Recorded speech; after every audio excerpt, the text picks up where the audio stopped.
My boyfriend's childhood friend lost a round of truth or dare. Amid the crowd's loud teasing cheers, she kissed my boyfriend. I remarked calmly, they actually make quite a good-looking pair. My ex-boyfriend's close friend beside me stared straight at me for several long seconds. Then he brushed the stray strands of hair behind my ear and drawled lazily, "Be good, break up with him openly. Be with me, we are a far better match." I tilted my head and studied his slowly reddening ear tip, then curled my lips slowly. Fine. Later on, outside the private lounge booth, I overheard familiar voices. How come Kale has been in such a great mood lately? Leaning back against the chair, Kale gave a faint smile, his deep voice rich and pleasant. After being Jox's best friend for 3 whole years, I've finally waited for them to split up. Before we keep reading, please subscribe to this channel and leave a comment telling us where you are listening. Inside the private lounge booth, Jox's childhood friend Fiona lost at Truth or Dare. His best friend Kale rolled his eyes. He immediately told Fiona to pick one person of the opposite sex present in the room to kiss. Everyone wore suggestive grins and cheered for Jox and Fiona. Nobody paid any mind to me, his official girlfriend. Fiona moved shyly close to Jox and pressed a soft kiss onto his lips. He did not push her away, and his eyes drifted unconsciously toward me. I stared at the wine glass held in my hand and silently counted the seconds in my head. 1, 2, 3. The two separated on the 3rd second. Cheers from everyone inside the booth grew even louder, the lively atmosphere hitting its peak. I noticed Jox still kept one hand resting on Fiona's waist. He gave her a suggestive little squeeze. Fiona shyly grabbed at the front of Jox's shirt, then shot a challenging glance over at me. "Quinn, I had no other choice. Among everyone here, you're the one I've known Jox the longest. You won't hold this against me, right?" Fiona blinked playfully and gave me an apologetic-looking smile. Yet there was not a trace of genuine remorse in her eyes. Everyone around were Jox's group of close friends, and they laughed trying to smooth things over. I spoke in a flat tone. "It's fine. Everyone keeps saying you're just like his little sister, of course I wouldn't get upset." Jox, who was sipping wine beside her, froze for a split second, surprise flashing across his face. He had expected me to question them and make a scene like I usually did. After all, I had always minded how close he was with Fiona, especially a kiss like this. My unusually calm reaction confused him. Fiona brightened up, a hint of triumph showing in her smile. "That's such a relief. I knew you were easygoing and wouldn't fly off the handle." She turned and pressed herself even more boldly against Jox. Her low-cut evening gown rubbed against his body, the whole pose blatantly suggestive. He still did not reject her advances. His large hand stroked slowly up and down Fiona's bare back. I knew he was testing where my boundaries lay. I sat across from them, twirling the wine glass gently in my grasp. Beside me sat Kale, leaning lazily against the booth cushions. He had been observing me for quite some time. After a long pause, he spoke in a seemingly casual tone. "That's awfully generous of you." I took a small sip of my drink and replied composedly, "They really do look good together." Kale smiled. He reached out and brushed loose hair behind my ear, his smile growing more captivating. His voice was lazy and low. "Be good. Break up with him openly. Be with me, we are a far better match." I lifted my eyes to meet his gaze. The corners of his mouth tilted upward, ear tips faintly flushed, his handsome eyes holding obvious burning affection. I curled my lips slowly. "Fine." Jox had his hands full, one arm wrapped tight around Fiona's waist, while his other hand fed her red wine. What a perfect childhood friend pair, even sharing the same glass of wine. His eyes were also busy, frowning as he watched Kale and me whispering to each other. I lifted my head and gave him a small smile in return. He blinked in surprise and shifted his gaze away without a word. I checked the time, it was about time. I stood up and looked with cold mockery at the pair sitting opposite me, still clinging to each other. "Jox, we're done." The noisy private booth instantly fell dead silent. Jox's expression changed, and his hand caressing Fiona's back froze in place. His friend spoke first. "Did I hear that right, Quinn? You want to break up?" I nodded. You heard me correctly. People in the booth begin murmuring amongst themselves. Wow, Quinn actually dumped him. Shouldn't she throw a fit and wait for Jocks to coax her? Probably just playing hard to get. I knew she would make a scene, didn't expect her to be this blunt. Fiona and Jocks just kissed, of course she's hurting and acting out now. Honestly, Fiona and Jocks make such a great match. She's been clinging to the girlfriend title for ages and now pulls this stunt. Jocks set down his wine glass and walked toward me. Quinn, don't be ridiculous. The mocking edge on my smile deepened, and I raised my voice. Jocks, cut the crap. For the final time, we are breaking up. He saw the absolute seriousness in my eyes. He placed his hands on my shoulders helplessly. Are you upset because of Fiona? I've told you, she's just like my little sister. She's practically family, nothing is ever going to happen between us. Please trust me, okay? Another of their friends spoke in an amused, spectator-like tone. Yeah, Quinn, they're practically siblings, it was just one little kiss, don't stay mad at Jocks. I pulled away from Jocks's grip, already growing impatient. I don't care if they're siblings or whatever, I already made myself perfectly clear. I turned to leave. Kale, who had been watching the whole drama unfold, also rose to his feet. Before I could walk far, Fiona called out to stop me. Her eyes welled up with tears, looking exactly as if I had bullied her. Quinn, you said you weren't upset. Are you throwing a fit just to get back at Jocks? Jocks relaxed his furrowed brows as if he understood everything. This is all my fault, Quinn. I shouldn't have upset you. Don't stay angry. I'll move out of Jocks's place right away so I won't get in the way of the two of you. Fiona sobbed, and I felt the urge to slap her across the face. Jocks's expression darkened, disapproving as he looked at me. Quinn, stop throwing tantrums, otherwise I'll get upset too. I laughed, my hands itched. I rolled up my sleeves without hesitation and slapped each of them once. I spoke softly. You two are absolutely disgusting. Jocks's head snapped sideways from the force of the blow, staring at me in total shock. Kale let out a quiet laugh and suddenly took hold of my hand. I did not pull away. Jocks glanced at our clasped hands, real panic finally showing on his face. You two, Quinn, we cannot break up. Kale shot him a disdainful glance, his tone laid back. Why can't we? You never cherished her. There are plenty of people who would. Jocks knit his brows hard, staring at our interlocked fingers. Kale, tell me you don't have feelings for her? We're supposed to be best friends, brothers before everything. What do you think you're doing? Kale frowned and scoffed. Without her, what do I care about being your friend? With that he turned and pulled me along behind him, leaving Jocks staring in stunned disbelief. I felt a little dazed as he dragged me forward. Behind us, Jocks's gaze burned onto our joined hands. Quinn, if you step out of this door right now, there will never be another chance for us. I paused for half a step, then I practically sprinted straight out through the doorway. No more chances? That sounded perfect to me. Jocks had chased me back in college. We dated for 3 years, and for a long time he treated me wonderfully. Back then, I truly thought I had found real love. That was until 2 months ago, when he brought his childhood friend to move into his downtown Seattle apartment. That childhood friend started showing up more and more on our dates. Whenever Fiona complained about menstrual cramps, he would leave my side immediately looking full of guilt. On my birthday, he bought an identical gift for Fiona alongside mine. Every time he would explain, Quinn, please don't overthink this.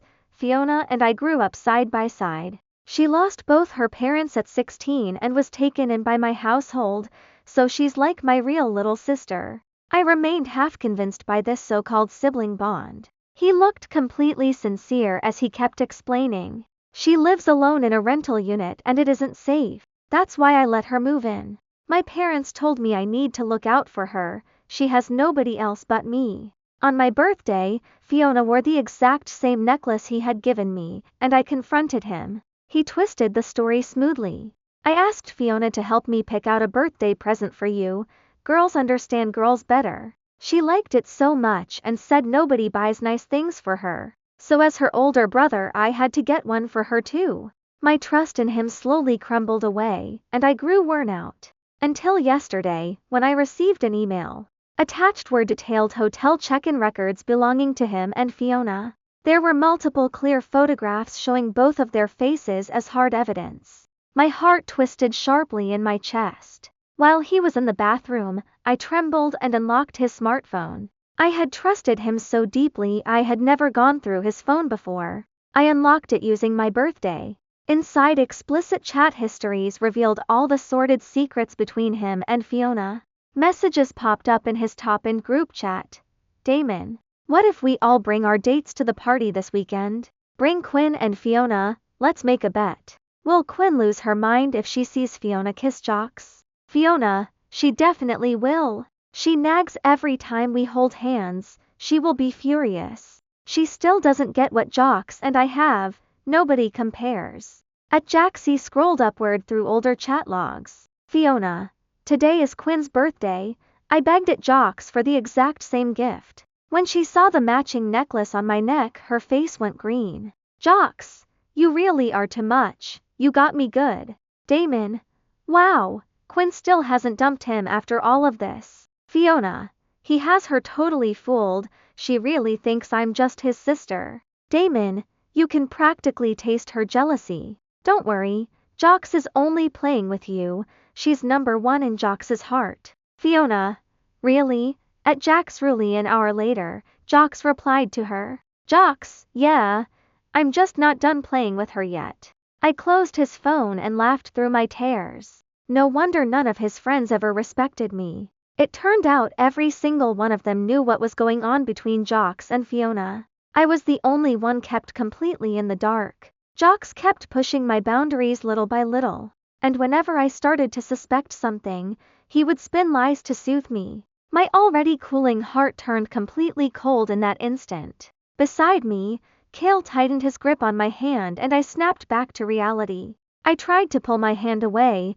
but he held fast and would not let go. He leaned his handsome face close and drawled, "That's cold. Are you going to toss me aside the second we're out of his sight?" I stared blankly at him, caught off guard.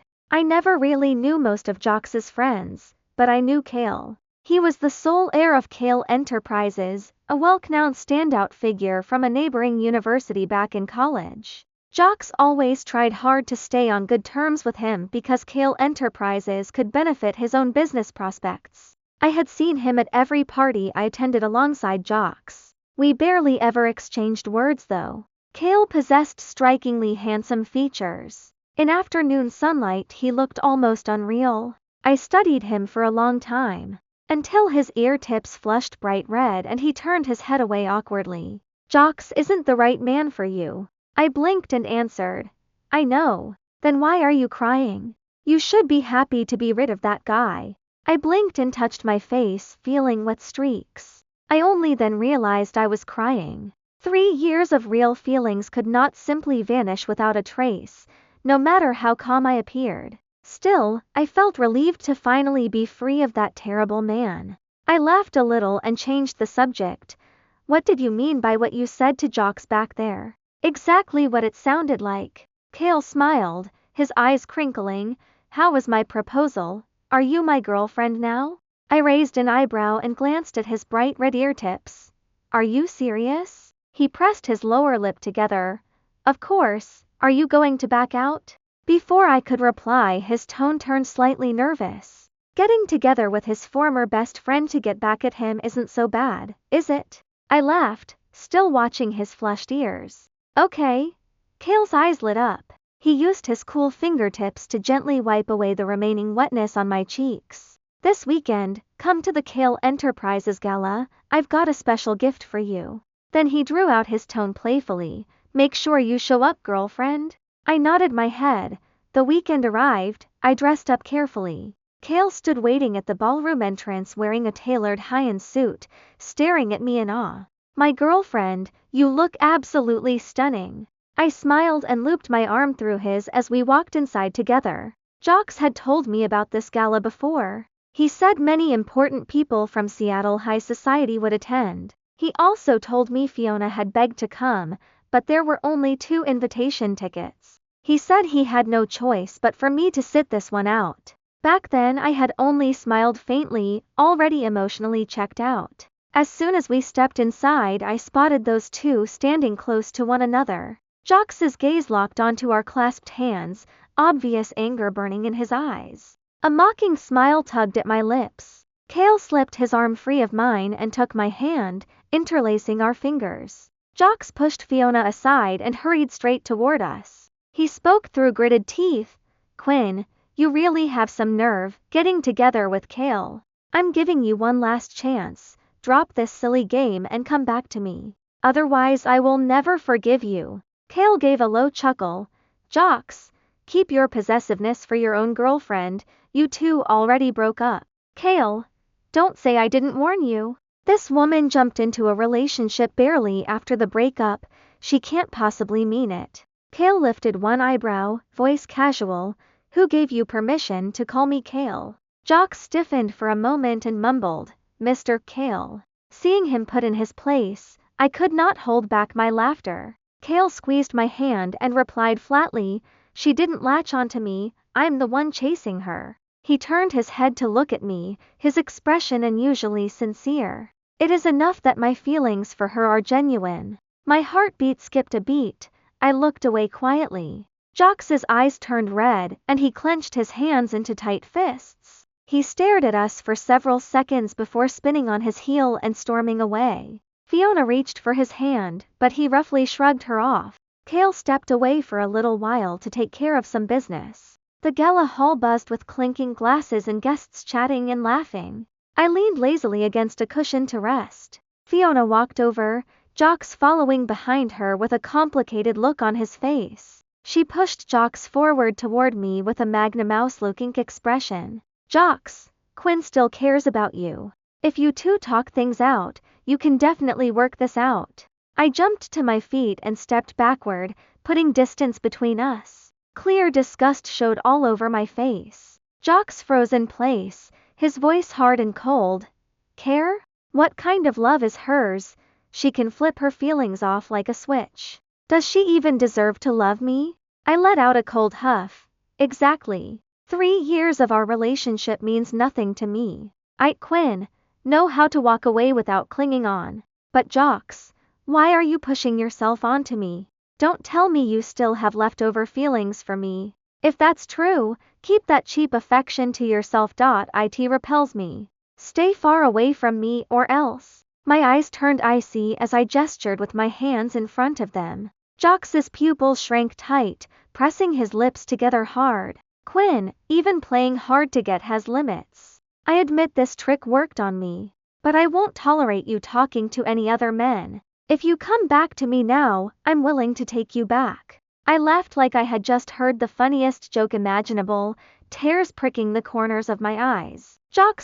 Do you think getting back together with you is some great reward? What gives you the right to make demands, some weird arrogant fantasy? I never realized how ridiculous you could be." My contempt for him was completely plain to see. Seeing I would not budge an inch, he grew flustered. My gaze and words seemed to sting him, and he stood frozen for a long time. Fiona tugged at Jacques' sleeve. "If Quinn feels that way." Jacques roughly pushed her hand away. Her face filled with hurt and disbelief. Then her expression darkened, a flash of resentment crossing her eyes. She stepped forward and pretended to stumble, splashing the hot contents of her cup straight toward my face. I dodged quickly, but a few drops still splattered onto my neck, burning hot. Fiona rushed to make an apology. "I'm so sorry, Quinn. I tripped over my own feet. I didn't mean for the drink to spill. I'm so clumsy." She tilted her face toward me with a taunting little smile. I stepped forward, grabbed the cup from her hands, and felt the remaining liquid inside. It was scalding hot. I met her eyes, smiling faintly. "You drink things this hot?" Then I raised my hand and slapped her hard across the cheek. "You really are clumsy," spilling it all over my leg. The force of the blow sent her staggering backward several steps. She held her stinging cheek and looked tearfully toward Jacques. "I'm sorry, I didn't mean to. Jacques, you know I only asked for hot drinks because of my menstrual cramps." I moved forward ready to speak my piece. but Jock stepped in front of her to shield her and shoved me hard. Quinn, that's going too far. She already apologized. What more do you want? His push was powerful. Off guard, I stumbled backward and landed right into Cale's arms as he hurried over. He held my shoulders steady to keep me upright. Are you all right? I shook my head. Suddenly my eyes stung with tears. Standing against them alone I had felt brave and sharp-tongued. But once someone showed me care, all my suppressed hurt welled up inside. Cale pushed Jox backward and drawled, Jox, you dare bully my girlfriend right in front of me. Fiona immediately started crying to make accusations. Mr. Cale, Quinn struck me first. Jox only pushed her to defend me. I could have gotten hit a second time. Seeing her drop all pretense of polite honorifics, I almost wanted to laugh, even though she had not succeeded in splashing boiling liquid onto my face. If I had reacted a split second slower, I would have been badly burned. I did not hate Fiona purely out of nowhere. A large part of this came from her crush on Jox and Jox's quiet encouragement of her feelings. He enjoyed watching women fight over him. Still, if someone tries to harm me, I will not hold back. Fiona had just turned 19, but she was a legal adult who ought to understand her own actions. I only hit her to teach her a lesson. I was about to explain myself when Cale's lazy voice cut through. So what if she hit you? Fiona crossed her arms angrily and stared at him. She resorted to violence. Even if you are from the wealthy Cale family, you can't ignore right and wrong just because she's your girlfriend. I bit back laughter. Fiona was acting exactly like the naive wronged heroine from old-style romance novels. Indignantly condemning the powerful rich Mankel lifted one eyebrow and replied in a dry, amused tone. I'm here to back my girlfriend up, not to play impartial judge. His deep voice carried a sharp edge, yet it warmed my cold heart. Fiona was left speechless. Jox stayed silent beside her. He finally seemed to realize what he had just done, and looked toward me. I'm sorry. I didn't mean to push you, Just what? I cut him off, just afraid I would hit her again? Jox, for 3 years I dated you. Did you think I was gullible and easy to push around? You got her scalding hot drink ready knowing she planned to throw it at me, hoping to laugh at the outcome, isn't that right? Jox froze and glanced doubtfully at Fiona. Guilt flickered briefly across her face. Didn't know it was that hot. And you avoided it, so why blow this out of proportion? I looked at him coldly. Blow it out of proportion? Would it be fine if I hadn't dodged and got boiling liquid all over my face? I didn't know it was that hot, and you avoided it. So why blow this out of proportion? I looked at him coldly. Blow it out of proportion? Would it be fine if I hadn't dodged and got boiling liquid all over my face? Besides, I only slapped her. Why are you making such a big fuss? Jox's face flushed red. You! Even so, Quinn, when did you become so unforgiving? You twist everything even when you're in the wrong, so why should I show mercy? I raised my hand and slapped him across one cheek. You're so busy defending her, I haven't dealt with you yet for shoving me. Then I slapped his other cheek as well. He stood there stunned, unmoving. I hoped this would knock some sense into him. What I said earlier holds true. You two really are perfect for each other, equally disgusting. Dating you for 3 years was nothing but a stain on my life. I hope you to stay locked together and never hurt anybody else. Jox stepped backward, shocked by my words. I turned away without another glance, and Cale followed close behind me. I was never some endlessly forgiving person. Love puts rose-tinted filters over your eyes. Back when he wove convincing lies, I could still hold on to some feelings. Now that all masks were torn away, why should I endure being mistreated? I will retaliate for every wrong done to me. I will repay every slight in full. Our commotion had drawn many onlookers. I stepped out onto the outdoor balcony on the Gala building's first floor to get some fresh air. Cale kept his eyes fixed on my face without speaking. I could not help asking, what is it? He regained his relaxed composure, resting his head on one hand. I've never seen you look like that when you were angry. It was interesting. He reached for my hand. Did you hurt your hand hitting them? I smiled faintly. A little, Jocks has pretty thick skin. Kale blinked, then chuckled softly, a beauty mark at the corner of his eye crinkling with amusement. Dusk was drawing near, golden sunset light wrapped around his tall figure. I met his tender gaze and quickly looked away. Thanks for standing up for me back there. You backed me up, I appreciate that. I can stand up for myself too though. Kale leaned close and whispered near my ear. No need to thank me, girlfriend. Maybe in the future you can rely on me a little more. Noise drifted out from inside the main hall. Kale took my hand and led me over, curious to see what was happening. Multiple large display screens inside the ballroom were now playing footage of Jocks and Fiona's infidelity. Wall-mounted secondary screens scrolled through their private chat records on loop. Most guests attending were prominent Seattle business figures. After watching for a short while, everyone had pieced together the whole story. Hey, isn't that Jocks from Mercer Group? Publicly, he plays the devoted boyfriend about to get engaged, but that's all just a manufactured public persona. Mercer Group is famous for its loyalty-themed wedding ring collections. The CEO markets himself as faithful, yet his private life is like this. How revolting. Are they actual siblings? Why keep calling each other brother and sister in such suggestive ways? Haven't you heard? That's his childhood friend. Her parents passed away when she was 16, and the Mercer household took her in. Nobody expected their real relationship would turn out like this. No wonder rumors spread recently about Quinn breaking things off with him. People were gossiping she cheated on him, but it turns out he was the one being unfaithful. I recalled Jocks' words from before, we cannot break up. Not I don't want to break up, but cannot break up. Every detail felt even more bitterly ironic now. When Jocks saw the footage, he frantically scanned the room looking for me. His eyes were red as he walked toward me, voice trembling. Quinn, none of this is true. Please believe me. I stared at him, my tone flat and emotionless. Jocks, I already knew everything a long time ago. His whole body shook violently as he stared at me in shock. So that's why you broke up with me, because you already knew? I gave him no answer. Suddenly he dropped down onto his knees.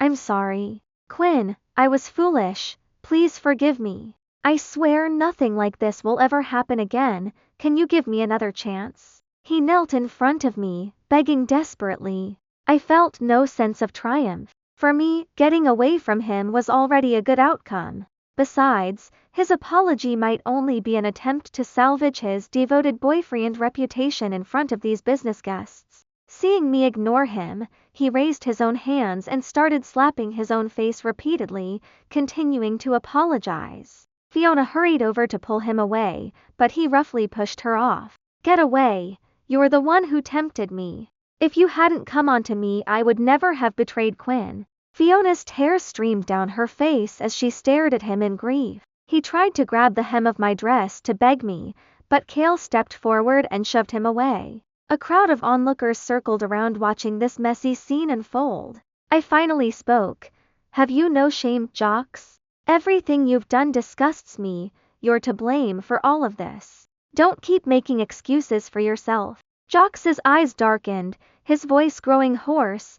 Is there truly no second chance? Quinn, I love you. Please forgive me. I'll kick Fiona out of the house. Nothing like this will ever happen again. Come back to me. I glanced down at him, a mocking smile playing on my lips. Kale circled slowly around him, then returned to stand beside me and wrapped an arm around my shoulders. He chuckled, with me by her side. What makes you think she would ever go back to you? Jocks looked completely defeated, collapsing onto his knees on the floor, eyes glistening with tears. He stared straight at me. So you could throw away 3 years of us just because of him, is that it? There's no way Kale could love you more than I do. Even so, you choose him over me? I frowned. I looked down at Jocks like I was observing a total stranger. I don't need to dump one person for the sake of another. I pursue what I want, and I cast aside what repels me. And you are nothing more than a broken, rotten thing from a dead relationship. Why would I cling to garbage? Keep your so-called love to yourself. It repels me. True love isn't empty words. People who genuinely care show it through actions. Kale suddenly started clapping beside me. He smiled. My girlfriend is absolutely right. Then he looked coldly down at Jocks on the floor. Will you leave on your own, or do I need security to escort you two out? Jocks's face turned pale, his lips trembled, and at last he rose to his feet and walked off. Fiona hurried to catch up and link arms with him, but he pushed her away again. She glanced back and locked eyes with me, a flash of bitter resentment in her gaze. That commotion in the ballroom was over. Kale brought me up to a private second-floor lounge booth. His friends had all gathered there. They had clearly watched everything that unfolded downstairs. Hey Kale, who's this beautiful lady? Introduce her to us. A handsome red-haired young man spoke enthusiastically and held out his hand to shake mine. Before I could respond, Kale shot him a look and pulled me to sit beside him. This is Quinn, my girlfriend. He glanced at me. Seeing I did not object, he smiled faintly. Then each of his friends took turns introducing themselves to me. When it came to his friend Elias, I paused. I studied the man leaning lazily against the cushions. He tossed a playful wink at me, a teasing glint in his eyes. Dim booth lighting fell across his sharp profile, and I found myself swallowing hard. He gave off a subtly flirtatious vibe. Heat rose to my cheeks, and I told them I was heading for the restroom. He smiled and nodded.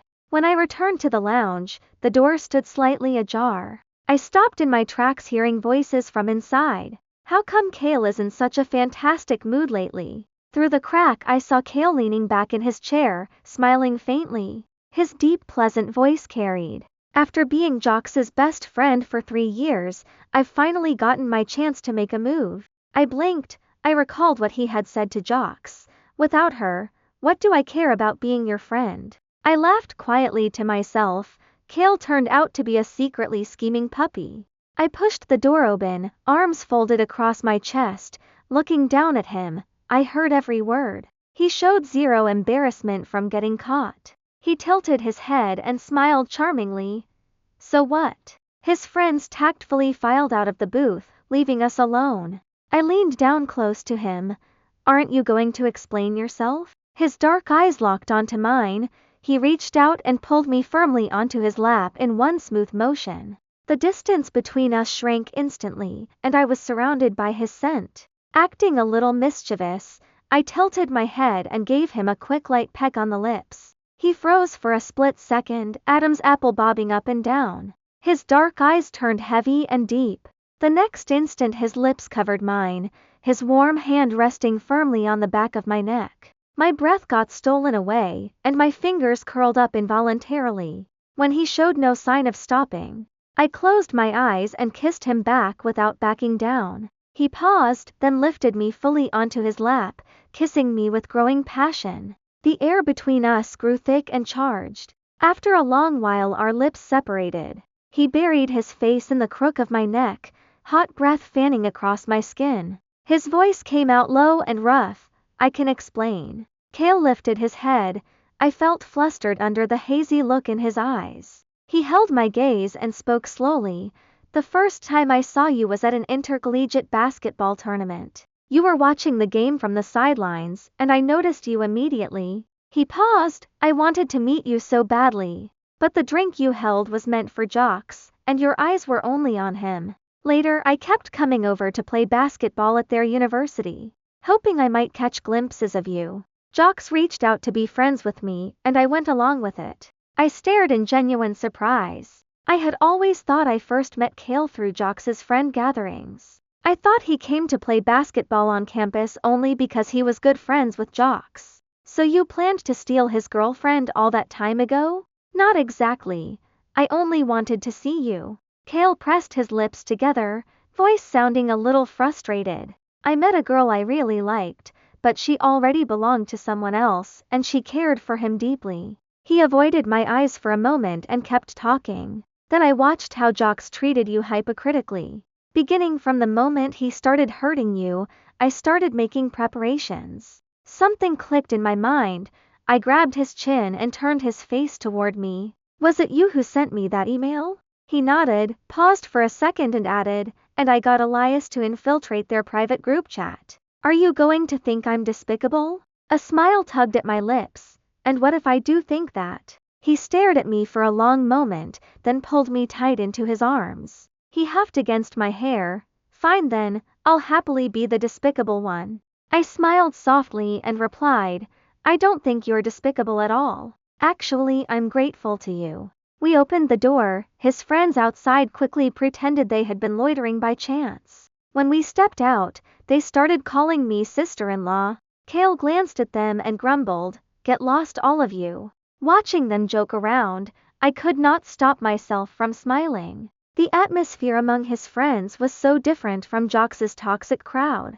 I remembered this saying, the way your partner's friends treat you reflects how he truly feels about you. I just had not understood that truth earlier. 2 months passed before I ran into Jox again.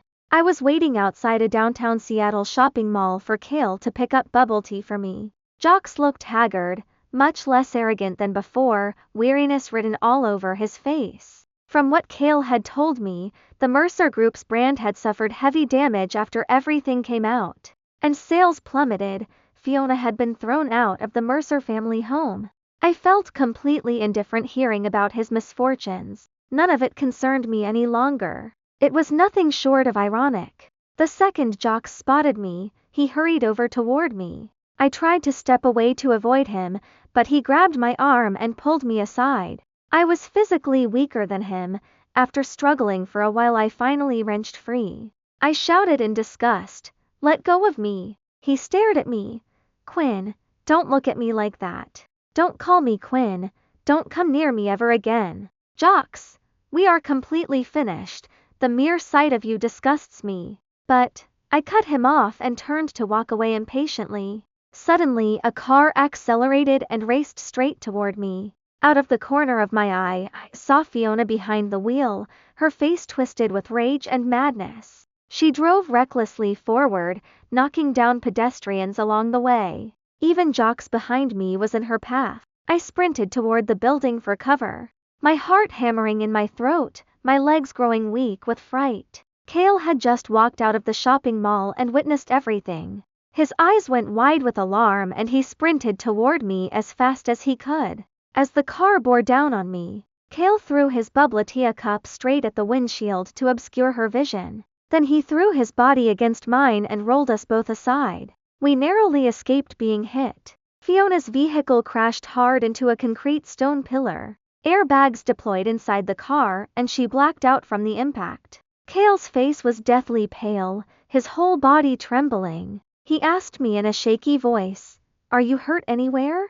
My heart was still pounding hard. I looked at the scrapes on his hands and burst into messy tears. "I'm okay. What about you?" That was terrifying. My legs went weak, I almost couldn't run. Kale's eyes turned red. He held me tight in his arms and whispered over and over, "It's all right now. It's over." Inside a private hospital room, I looked anxiously at Kale's bandaged hands. His left hand had superficial scrapes. His right hand had suffered a minor fracture and was in a plaster cast. Yet he brushed it off and comforted me, seeing my tear-filled eyes. "They're only minor scrapes. Don't worry, my right hand will heal quickly. You shouldn't have rushed in like that. It's so dangerous. I've watched vehicle accident safety tutorials. I could have gotten out of the way on my own." Kale stayed quiet for a moment and spoke earnestly.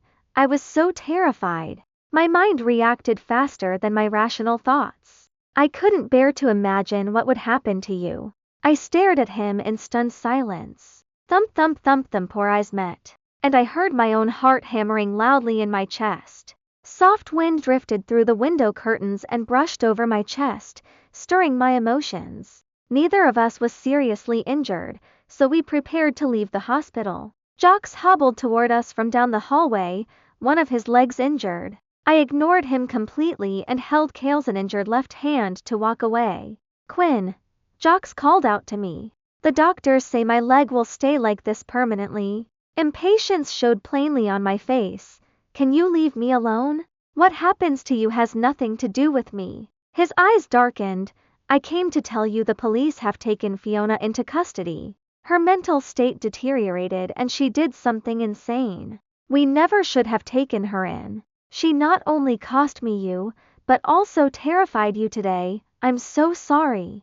I almost laughed out loud and raised my voice.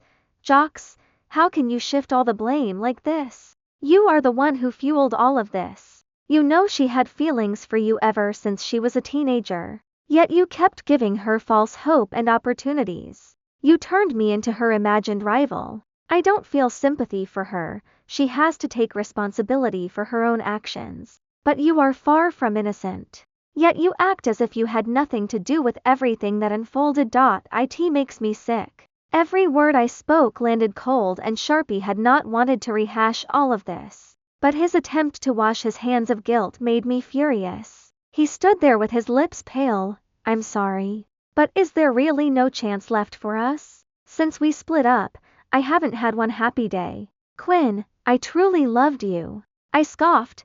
Zero chance. What do you even know about love? You only hate losing someone who was always devoted to you. Don't glorify your own feelings. Jox shook his head frantically, looking wounded. No, I really loved you. I would give up my life for you if you asked. I stayed silent, already growing tired of this conversation. It was impossible to reason with someone trapped in their own delusions. Some truths only needed to be said once. Kale beside me let out a dry laugh and gave Jox a dismissive answer. He spoke coldly. Quit talking about giving up your life for Harry. Your life isn't even worth much. I let out a short laugh. Jax stared angrily at him. We had 3 years together. Do you really think you can compete with that? Kale's tone was teasing yet sharp. You threw away someone precious who cared for you. I've waited for her for 3 whole years. I started preparing for this the day you betrayed her. Jox's eyes turned red and he raised his fist to swing at him. But Kale caught his wrist easily and held him immobile. Afraid Kale might hurt his injured hand, I pushed Jox away hard. He tumbled backwards onto the floor and stared up at me helplessly. This is a hospital. Don't make a scene and disturb other patients. And don't compare yourself to Kale. You don't deserve to. Besides, love isn't empty talk. People who truly care show it through actions. I turned away without looking at him again, pulling Kale along with me. I tossed one final sentence over my shoulder. Quit putting on that heartbroken act for me. It makes me nauseous. Outside the hospital, Elias was waiting for us in the car. Once we got inside, Elias glanced at Kale's bandaged hand. Whoa, Kale, did you break your hand? I shot him a look at his inauspicious choice of words. Don't say things like that. Watch your mouth. He instantly corrected himself. Sorry, sister-in-law, I was only joking. He glanced at Kale, who wore a faint smile. Look at you. Kale, she's already defending you against my jokes. Kale leaned his head lazily onto my shoulder and nuzzled my chin lightly. Elias, whatever my girlfriend says goes. Elias's eyes went wide. I hardly recognize you. Did you hit your head? Kale gave him a cold glance, then looked toward me with a hurt little boy expression. Babe, look at him. He thinks something's wrong with me. Could he be a secret informant working for Jox? Don't frame me, Elias wailed in protest inside the vehicle. We arrived and stepped out of the car amid playful banter. Kale and I walked hand in hand along the cobblestone path leading up to his waterfront villa. The sun was setting, the moment peaceful and quiet. Golden sunset light surrounded us, and soft breeze brushed across our skin. Kale suddenly stopped walking, grasping his right hand and frowning. Babe, my hand really hurts. I looked at him with concern. He quickly added, my right hand is injured. Living alone is so hard. Will you stay with me? I noticed the fleeting glint of mischief in his eyes. Isn't it supposed to heal very soon? I replied with a knowing smile. He sat there trying to think of more excuses to convince me to stay. I spoke before he could continue. Don't bother making up excuses. I was planning on staying anyway. He looked at me in surprise, a little sheepish. You saw right through my act? Every bit of it is written all over your face. Still, do you really think this is all right? My eyes curved warmly. It's all right. I want to. Kale looked dazed, overcome with emotion. Quinn, I've waited for this day for so long. It still feels like a dream. My heart stirred. I stood on my tiptoes and pressed a soft kiss to his lips. I'm glad you waited for me. He laughed lowly and pulled me into his arms, kissing me back tenderly.